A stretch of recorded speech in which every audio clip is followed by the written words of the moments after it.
it's so hard to see the good in the world when you are often fed the bad that's going on. And when you get to join communities, it actively allows you to open your eyes to the vast amount of good that is still going on in the world, whether it's internationally or more locally. You know, I see my world through my own eyes, you know. Where we're sitting now, it's beautiful here, you know, it's peaceful, it's lovely, it's gorgeous.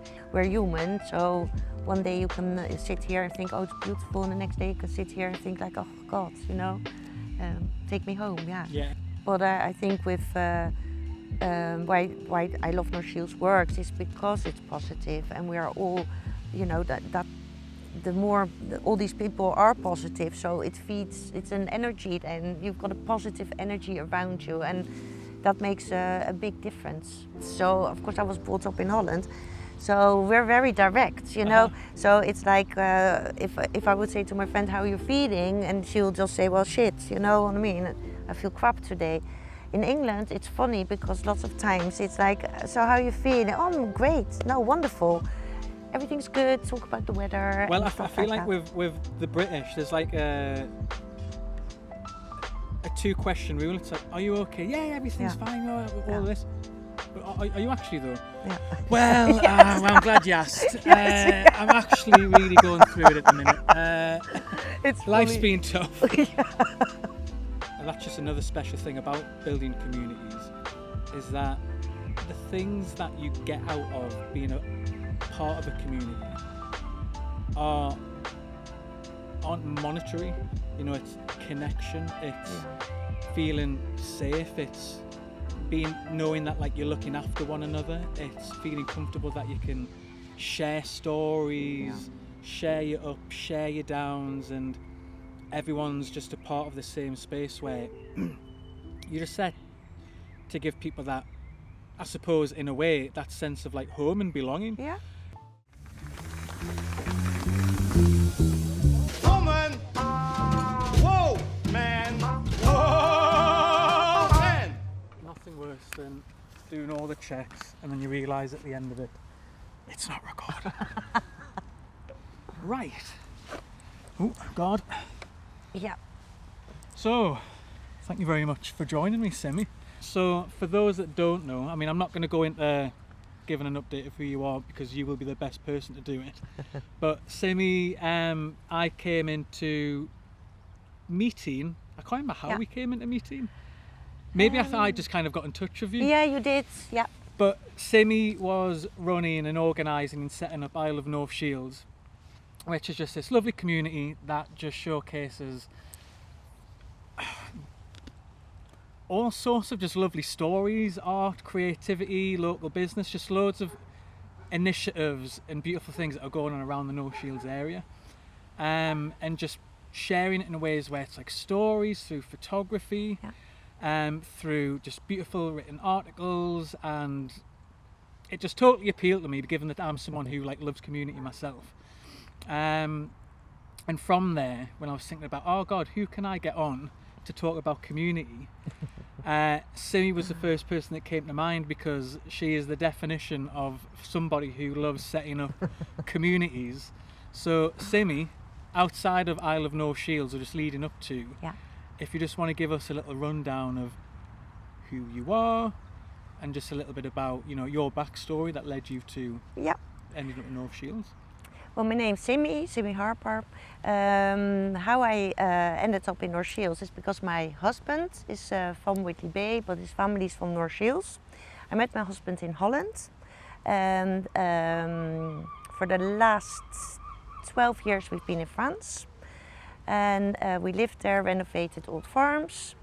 And after that we lived in campfire for about 2 years.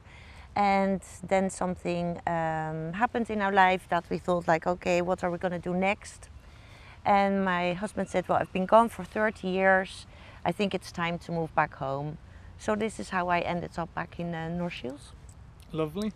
And then I noticed just from doing the best deep dive that I could on you, that it seemed that everywhere that you've lived or stayed for an extended period of time, like you've set up some sort of community initiative, or if it isn't specifically a community initiative, it's something that brings people together. So I don't know if you just want to kind of dive into those like initiatives that you've started and what you've been involved in. Well, it started.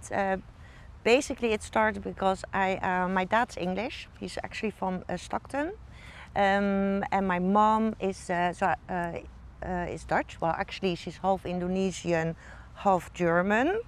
So it basically already started from there. It's very much that you don't really belong in England. I never felt really like I'm Dutch. My dad, it's very different cultures, even though you think it's very much the same, but there's a big culture difference in Holland and England. So I was brought up by my dad in Holland. So my dad never spoke Dutch.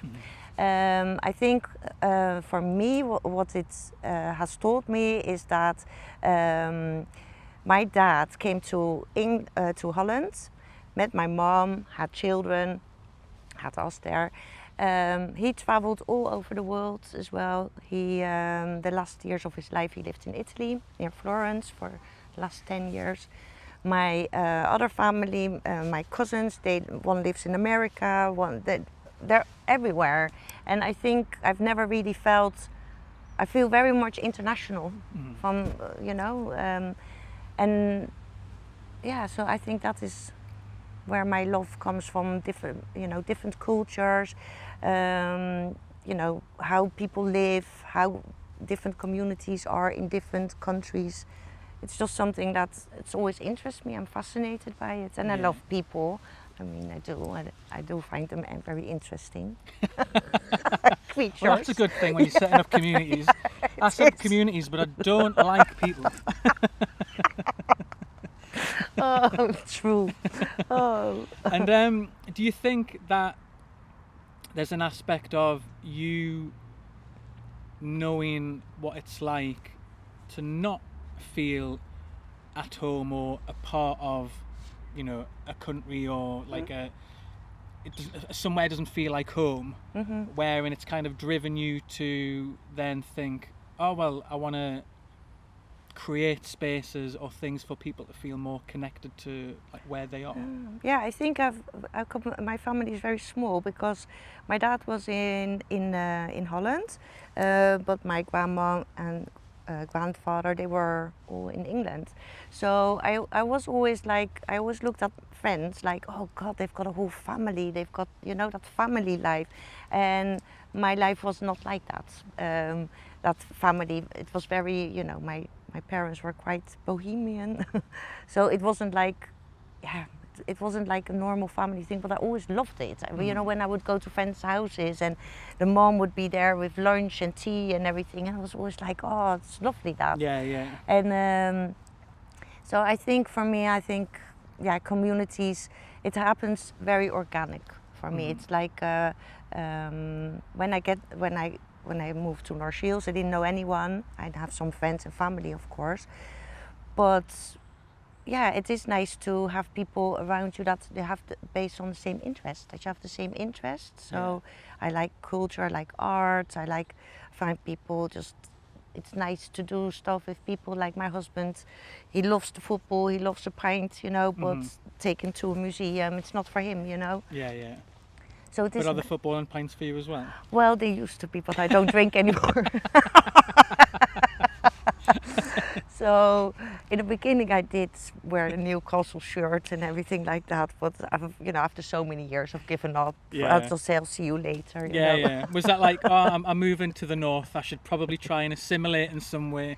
Oh, football and pints, maybe I can get in. And then after a while you're like, right, where? Yeah. I don't actually need to do that to feel a part of Newcastle. Exactly.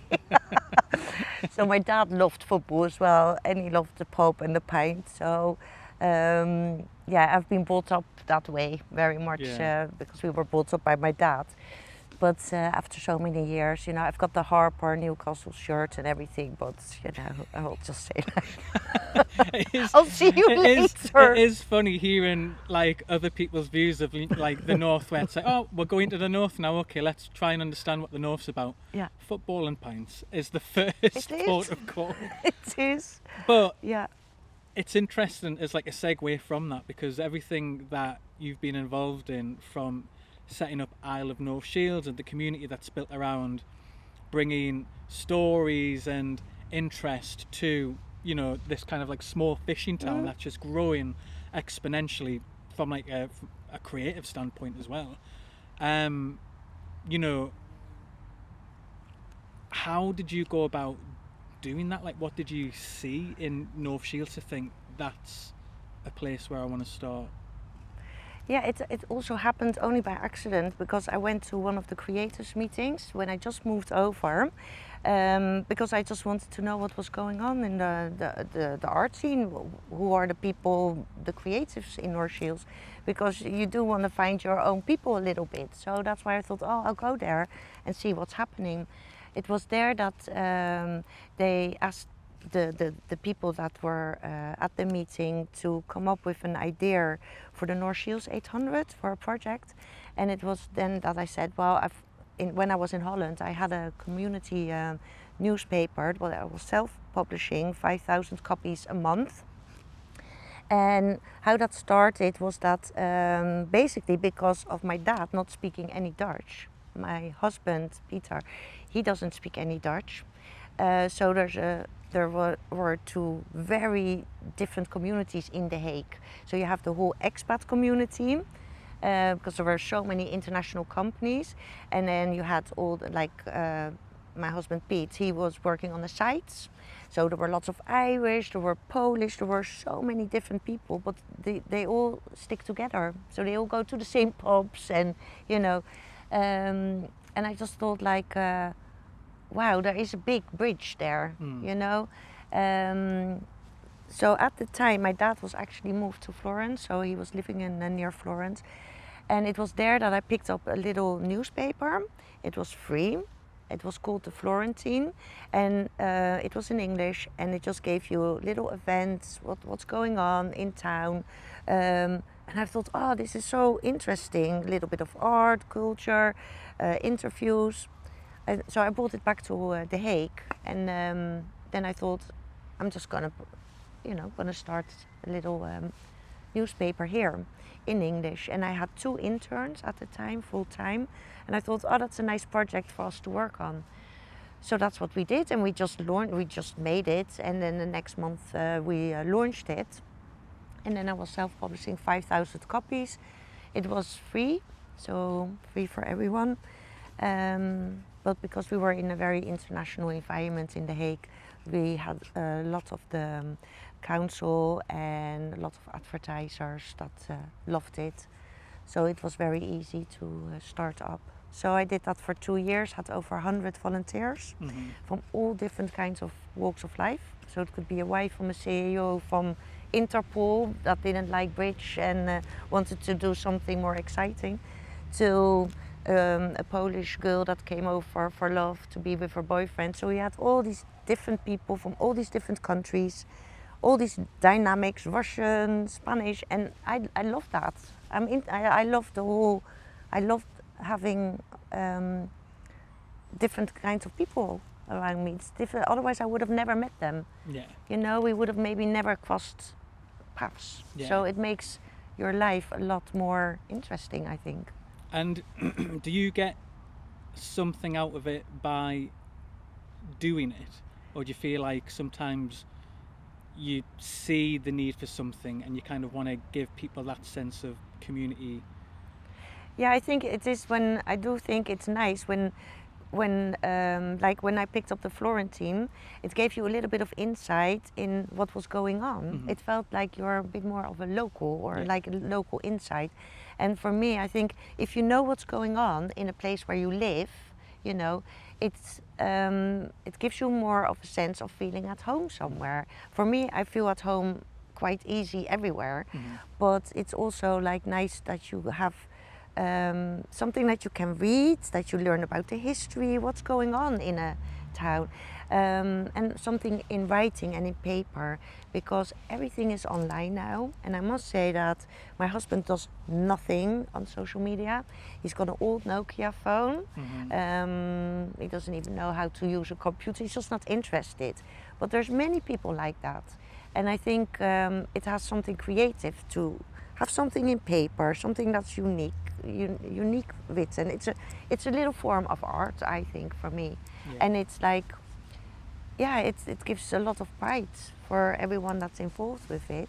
And I think something like that allows you to, like you said, just feel more connected to a place and a space, particularly when now anyway, with AI and social media and questioning what's been written by a human or what's been created by a human, to have something anywhere in the world and in any town or city that is made for a community and for people to physically be a part of, whether it's picking up a magazine or being involved in creating that magazine, like you've done for, you know, North Shields. Like, it is a great way to just be so much more connected than you ever could be if you were just doing everything online and just sending things over to people and let's just, you know, send over your photos and yes, we'll put them in. It's like, no, like, come and I want to meet you, I want to speak to you, I want to know what you're about. Like, and I've seen the photography walks that I Love North Shields does as well, and I think that's great because it's like, actually, let's meet in person and know who your neighbors are, who are the people, you know. It's for me, I love that. I think it's like, even when I go to North Shields, I'll just get myself a coffee, sit on the bench, and before you know it, people start talking to you. It's handy if you've got a dog as well. Dogs are great as well to, you know, chat to people. I mean, North Shields, the community and the people here are super open. They love to talk. You know, they're very chatty. So yeah, it's just nice that, you know, you can say good morning to people. People are super friendly. Yeah, I think it's great. But what you say about the magazine as well is because we're creating it together, and it's like you've got all clubs you can go to. You know, everyone meets people at clubs, or they have the same interest, or they go and have a hobby together. I'm not really like that. It's not really for me. But working on the magazine, I find that nice because we're creating something and you see the outcome very, very quickly. By all the energy that we've put in a short time, we get excited about stories, or if I hear someone that says, "Oh, I'm uncovering all this," I love that, you know, and it's bringing that to the surface. And also with just building communities in general, particularly when creativity is involved, creativity is such a good way to bridge gaps, because you know, you can grow communities where it's like, oh, we love bowling, let's all go bowling together, or we love photography, let's all go and do photography together. But in part by combining different interests or something like a magazine with this notion of community and getting other people involved, like, it does allow you to bridge gaps and be like, oh, like, I've met somebody who I would never otherwise have spoken to or got to meet, but now because of this one space where we can start telling stories in our own way, creativity does just allow you to connect I feel much better with people who are different from you, who you wouldn't otherwise get to meet. No, I followed up your tip, remember, with what's his name again? I'm sorry, I forgot. That traveled. He was home. He went on this walk. Terry. Yes. So I followed up with Terry because of you when you told me that. But it's like what you say. It's like you meet all these interesting people that are living, you know, that are living here, and you think, wow, you know, how incredible. So I think when we speak about a community, it's very easy. People say like, oh yeah, community, we're community focused, but who is the community? Who are the people? Who is that? It's not one person or one little group. This is like just bringing to the surface what is this community? Because you have so many different little communities, And I think like even now with the litter picking, for instance, Carol, our writer, she set up Make North Shields Shine. So we all went out litter picking with her. But what she's now doing is she's connected with litter pickers in Whitley Bay, in Colour Coats, in Meadowell. So now they all go litter picking together. So it's like, well, that's cool, right? Because you don't have to litter pick by yourself anymore. Yeah. You can now, by connecting the dots, it becomes one community instead of all these different. And isn't that nice though? Just the fact that like there is even a litter picking I community. know. Like, so look, just of Yeah. all the things, like communities come in so many Yeah. shapes and forms, and it's nice to think that like there's people out there who go, there isn't a litter picking community for me, but now there is. There is, and it's wonderful because I did a shout out for Dave, because Dave is in Meadowell. He's always litter picking. The man's amazing, and he had this old trolley. And so I did a shout out like, if anyone has a new trolley for Dave, it would be appreciated. And then someone said that she got like extra money. She wanted to stay anonymous, but she bought him a new trolley. And I'm like, that's cool, That's right? lovely. Uh-huh. I love that. And again, like someone just, again, being connected to something where it's like, oh, there's a litter picking community. There's a need for someone to Yeah. have a trailer which you can put more trash in. Their Yeah. old one's busted. All right, I'll donate to that. Yeah. That's great. And it's just by sharing that kind of information. And I think there's so many positive things going on, and we should focus on that. I mean, there's also very many things that are still need a lot of attention and are not cool. But I think by addressing these things, we talk a lot about that within our groups. The things that are going on also in the Northeast. There are still lots of problems. Well, we've spoken about this before. It's like there's a high suicide rate. There is depression, child poverty, food poverty, all these kind of things. Well, I lived in France, rural France, for over 10 years, and no one goes hungry there because people take care of each other. People grow their own food. They share everything that's too much to give to their neighbors. People know when their neighbor is in trouble or needs help, and that is something that, coming back to England, shocks me. That means there's something not right in a community. When things like that are happening, means that there's a lot of work that needs to be done, because in a good community that wouldn't be such a big problem. Yeah. Because people would know if someone in the community needs help, or if their neighbor is, like that. I think it's, but if they don't know, if they don't know where to help or how to help, then I think that is also something with a community that shows a good community as well. Yeah.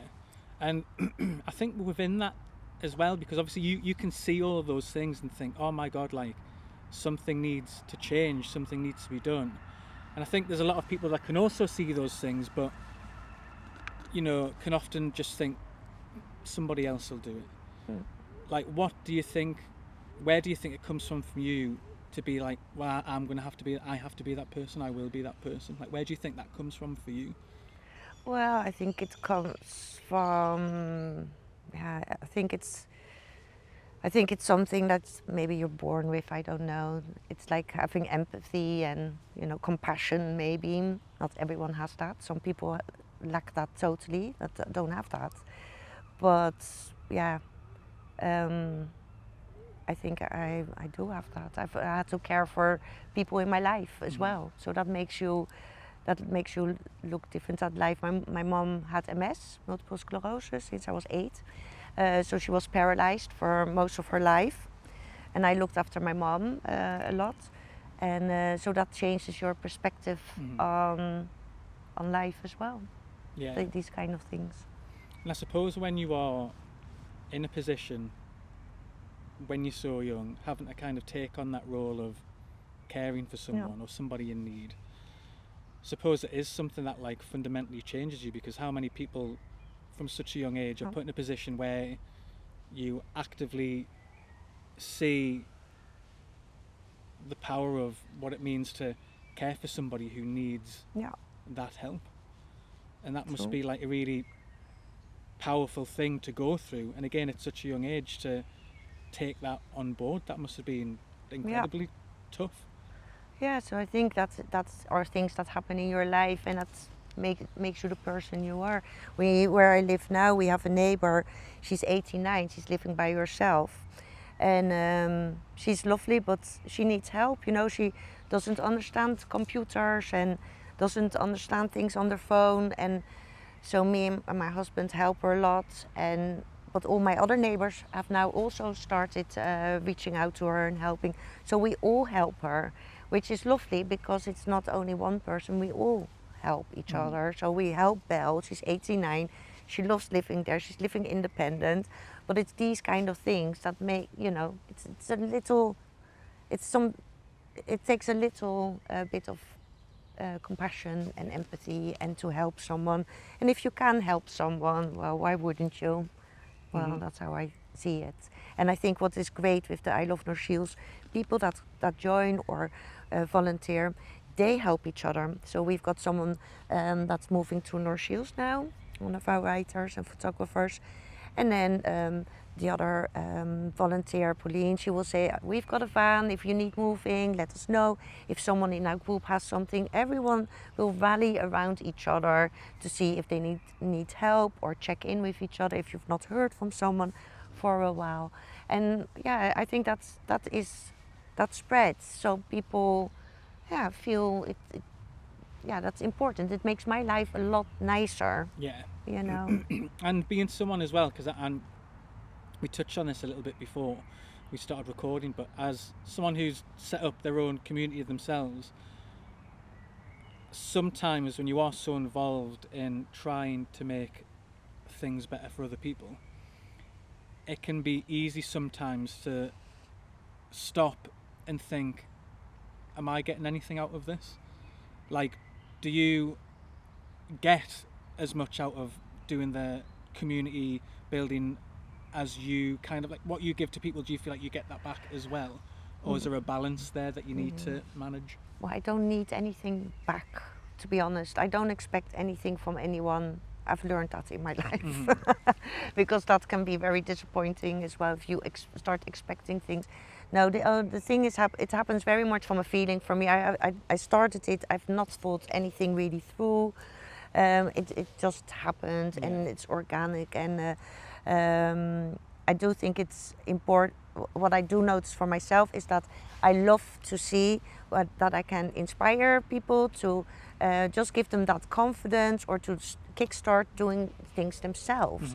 Because end of the day, otherwise it's going to drain you. You know, it would drain me as well. I've got my own life as well, and you know, and I've got my husband. We've got I've got my own interests. I've got my dog. So it's very much, and I'm actually quite a private person, so I like to keep this that. is great for you then, being on a podcast. I know this is great, but I am normally very, keep myself to myself. I don't like photos, actually. I'm doing this because I know you, Alex. But, you know, you won't see me on my Instagram account with photos and stuff. It's not me, or videos even. I don't do all that. But, so for me, it's lovely to see when I can see people, you know, getting the confidence and doing stuff themselves and creating whatever they wish to create. I think as well, like within communities, like going back to what you were saying before, like it's a nice reprieve from, you know, if you're like stuck in the house just kind of doing like if you were just doing the classic like 9-5, work, go home, eat, do your little bits and pieces, go to sleep, do it all again. It's so hard to see the good in the world when you are often fed the bad that's going on. And when you get to join communities, it actively allows you to open your eyes to the vast amount of good that is still going on in the world, whether it's internationally or more locally. It allows you to just kind of see things in a way where it's okay, like good things are happening. I can fill up my cup with positivity rather than negativity, because I know from the outdoor stuff that I've created and again being involved in a minor aspect with I Love North Shields, just knowing or even hearing about all the good things that are going on allows you to just kind of think, oh, right, okay, whether you actively realise you're taking it in or not, that like good stuff's happening. Yeah.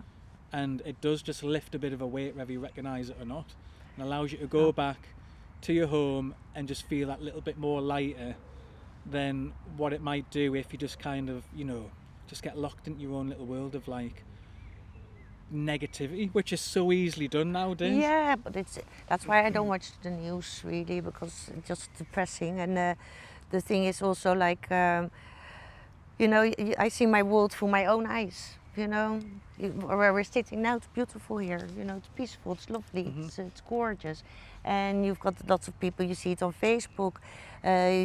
When something positive happens, people will come up with the negative and go on about that. Yeah, it's not for me, you know what I mean? The more you hear people talking negative, the more I feel negative, and it attracts negativity, in my opinion. And so that's not for me, you know what I mean? Not that I'm always happy, not at all, you know? We're human, so one day you can sit here and think, oh, it's beautiful, and the next day you can sit here and think like, oh God, you know? Take me home, but I think with why I Love No Shields works is because it's positive, and we are all, you know, that the more all these people are positive, so it feeds, it's an energy, then you've got a positive energy around you, and that makes a big difference. WoeMan! Just going back to, you know, because you said earlier that having a community allows you to feel more integrated and at home in a place that you're living in or you're moving to. Like, has there ever been a specific place that's felt like that is my home, or are you just not attached to a place or time? Is it very fluid? Yeah, it's very fluid. Yeah, I'm always excited. I mean, I'm always like, oh, I just love different cultures. I love traveling. I love different. I just love it. It interests me. But I'll give you an example. When we went traveling in our camper, we ended up on a beach. It was wild camping on a beach. There were a couple of other vans around us. It was a free spot on next to the sea. It was beautiful. But then after a couple of days, it was all the petrol went really high, and the diesel prices. So lots of people decided to stay because it was so high. So people couldn't, you know, travel. It was expensive. And it was funny how we built a community there from absolutely nothing with nothing. So we stayed there for I think 3 months or so, and it was quite funny because in the end we had built a community there with other people living in their vans. People were looking after each other's dogs, doing shopping for each other. Every second night we would have pizzas together around a big campfire. People playing music. If there's new people coming, they would just get a chair, come and sit with us, big circle, and there was nothing. Just people, music, and in nature on the beach. And it was quite interesting to see how everyone just helped each other, and you built a community from nothing. And that's so, that opened my eyes a lot, that you don't need much at all to build a community. It's just being kind to each other, helpful, and I think that's a nice thing to think about, because that's just another special thing about building communities, is that the things that you get out of being a part of a community aren't monetary, and they're things that we can all have.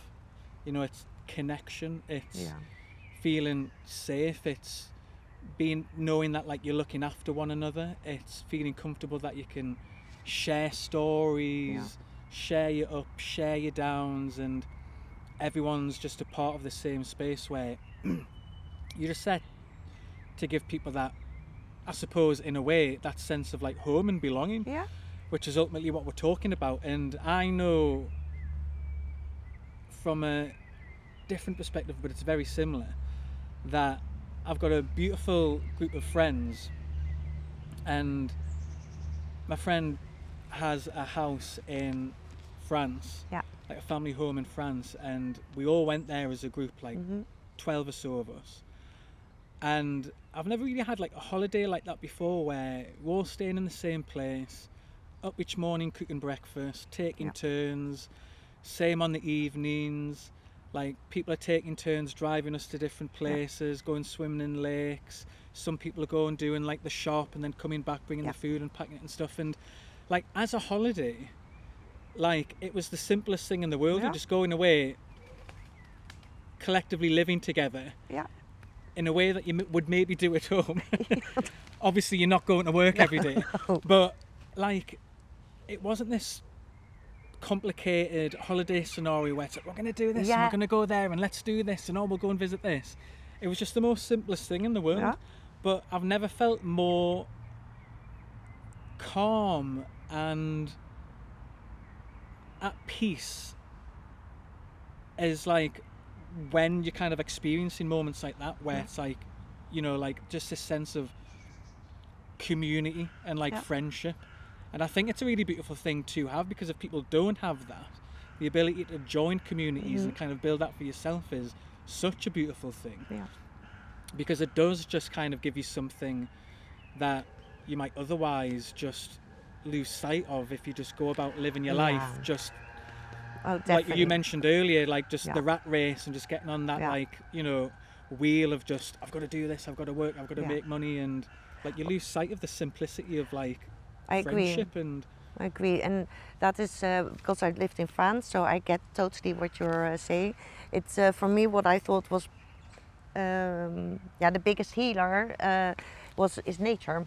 It's just walking for miles, you know, the change of seasons, these kind of things, you know. That the moon, the stars, yeah, it sounds all really dreamy, but to feel connected to that, that really was for me such like, oh God, it's so beautiful, right? That's all free. People in France, it's a big thing that people eat together. So I lived very rural, but our neighbors, they would say like, "Oh, come for dinner," and I didn't speak any French, and my husband, we didn't speak any French. So this is purely, it's incredible how you can communicate and make friends even if you don't speak the same language. It's quite fascinating, and there were people that have farms that have nothing, right? And then you would come there, you would come in the kitchen, and they'll serve you the best pate, the best meat, champagne, whiskey, you know, they make you feel so welcome. It's not about their house or what they have, it's about the food and having that together. It's the simple things, and I think for me coming back here as well, sometimes it's like, sometimes I feel a little bit out of place, because it's like, you know, I love nature, I love the simple things in life, you know. So I'm not so bothered about all the excess and all the other stuff.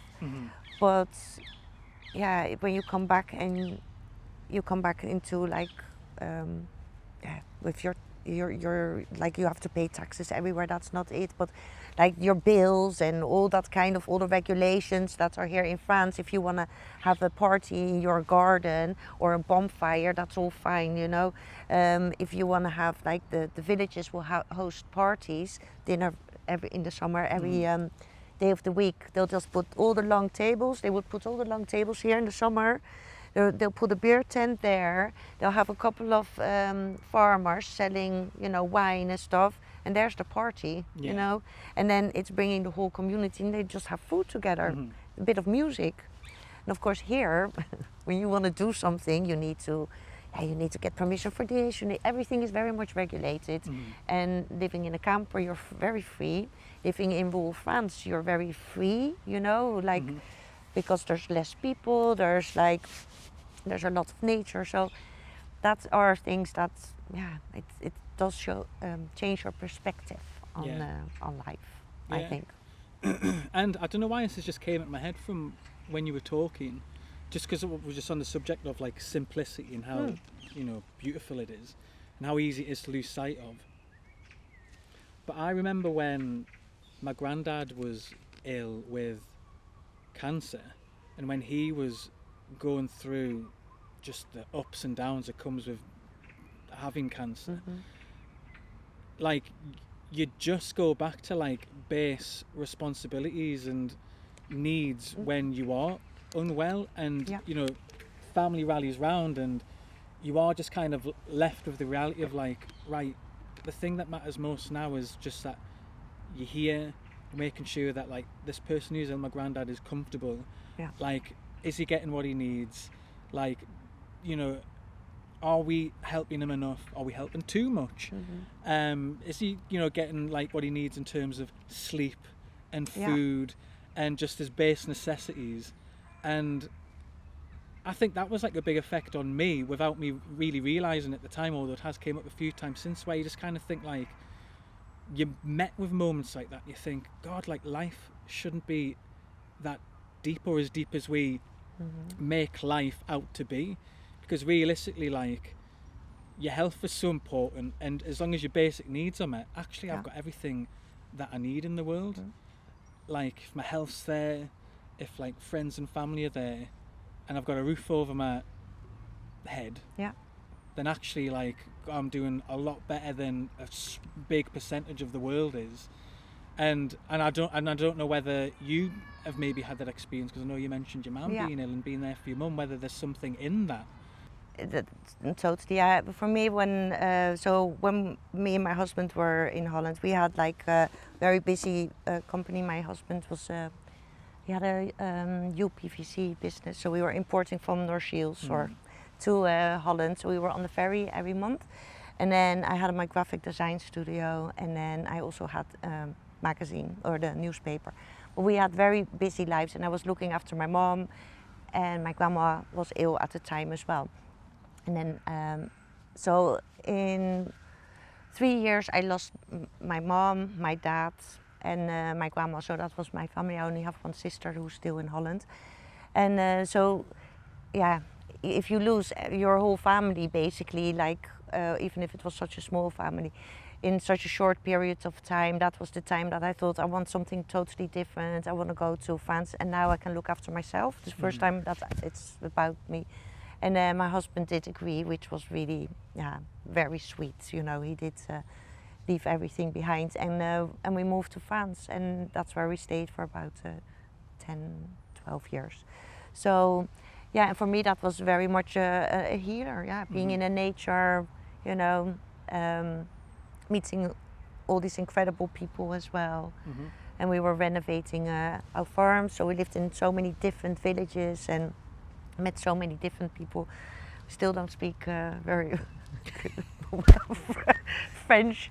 It's still like bonjour, you know, but d'accord. And then people say, God, do you understand that? And I'm like, I didn't understand the word, but if you say d'accord, it's okay. You can get by. You can get by.